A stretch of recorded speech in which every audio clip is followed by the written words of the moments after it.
Hello there, welcome to the Monkeytron Matrix. Anyway, today we're going to talk about this. This is my new Death Trooper blaster that I've been building. This is a personal project for a new cosplay I'm working on. If you follow Monkeytron Collective Facebook page, Instagram stuff, you'll know we did a kind of clone trooper, Inferno Trooper mashup costume last year, and the next costume we're doing is going to be a kind of clone trooper, Death Trooper mashup. So we thought we'd build ourselves a nice blaster to go with it. The standard Nerf Death Trooper blaster is a little small, so we've done a bit of work to this one to beef it up a bit. And what we'll do is we'll beam up to the house and we'll talk about this. I'll just deal with these things in a second.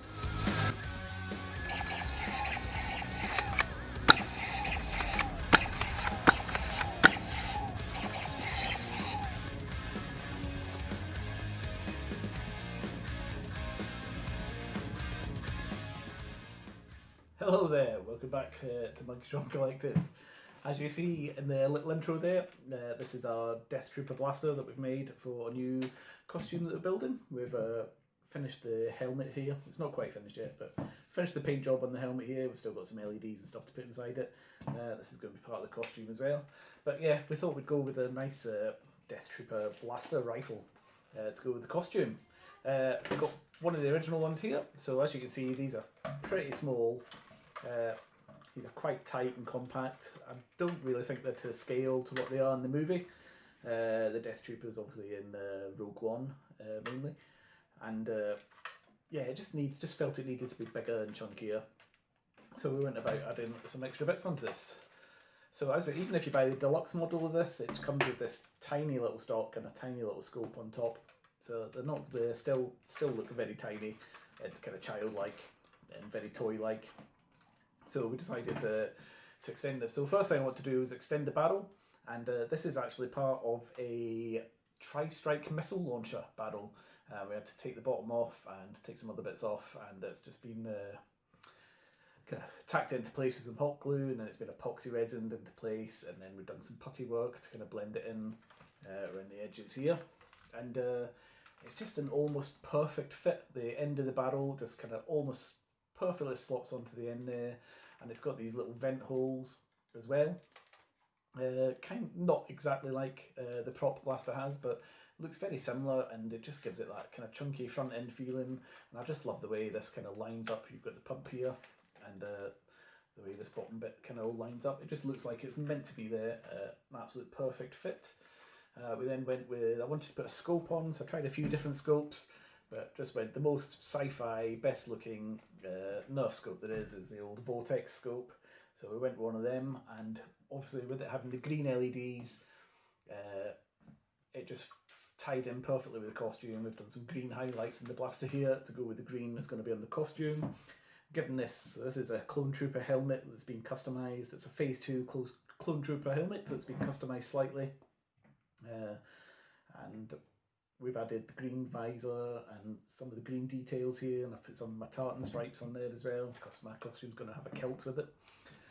So yeah, the green on the green LEDs and the Vortex scope just went absolutely perfect. And stock wise, ideally wanted the kind of worker lightweight stock, adjustable stock, which is almost identical to the prop blaster, but didn't have one of them handy, and I just went with a good old Raider stock, because yeah, Raider stocks are just great. So it's still fully functioning. So when you've got this shouldered, it's a proper sized rifle now. This hasn't been modified internally, so it's still completely stock, and your stock Star Wars blasters shoot about 50-60 FPS. You generally they're generally not quite as powerful as stock Elite blasters, but we've kept the lights and the signs all completely stock as well. So it still flashes here, still makes the noises, and when you prime this, you still get the UV LEDs down the barrel. But what I did as well to make this even better was the inside of the missile barrel here. We painted with a pearlescent black paint, and it just really reflects those UV LEDs, and really makes it light up inside there and really glows. So it'll look great as a costume piece out and about. You have this primed in the convention halls and stuff. It'll stand out. And then it's got the lights and signs as well. together with that and the scope, it just makes for a great costume piece and a bit showing off. Obviously, I've not left any orange on this because it's a cosplay piece. I'm only going to be on display in my workshop or going to be used at conventions with the costume. But yeah, so obviously I've just got a metallic black here with some silver, which we've washed down with some watered down acrylics several times. This is a metallic green that we've done some of these highlights in. Then we've added a few custom decals. Got some Empire decals on here as well. And then this barrel tip was something you had wanted to try as well. In the movie, the props have this kind of burnt metallic tip on them because they're really quite powerful blasters, and they're supposed to have heating up and scorch marks on them. So this is a technique I've not really tried before. We just did it all completely with the rattle cans. So it's going to go from a silver to metallic orange, metallic purple to a metallic blue, just faded down the barrel to give that kind of heat scorched effect.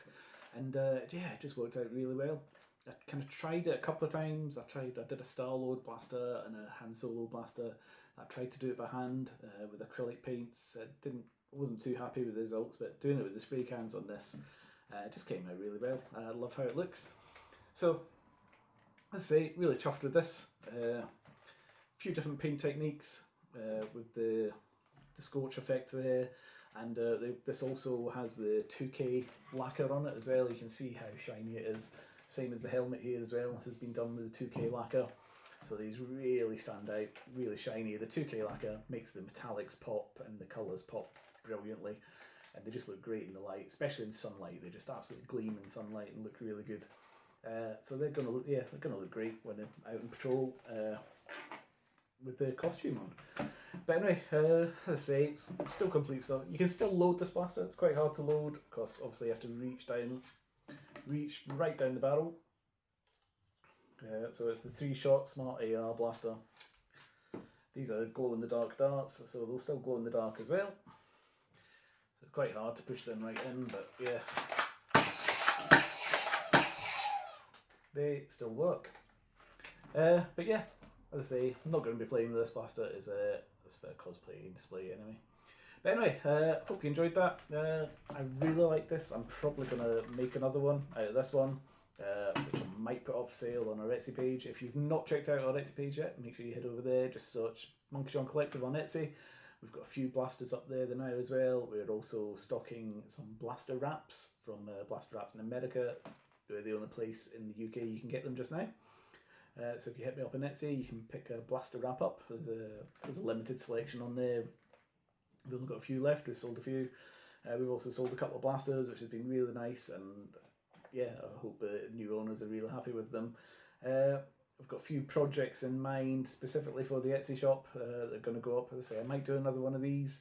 A few other cosplay kind of type blasters in mind as well. Stock on the Etsy shop is going to be quite special things. I think going to put a bit of time and effort into them and make sure they're quite original one-off pieces. So if you want to own something special from Monkey John HQ, make sure you check out our Etsy store. So it's Monkey John Collective on Etsy, and make sure you follow us here on YouTube, over on Facebook and on Instagram as well. And stay tuned for more. Been a bit quiet recently. We've kind of been on holiday just last month or so, taking things easy. So we've not been in the workshop as much, but yeah, stay tuned. We've got a few things coming up. Anyway, thanks for watching. Take care.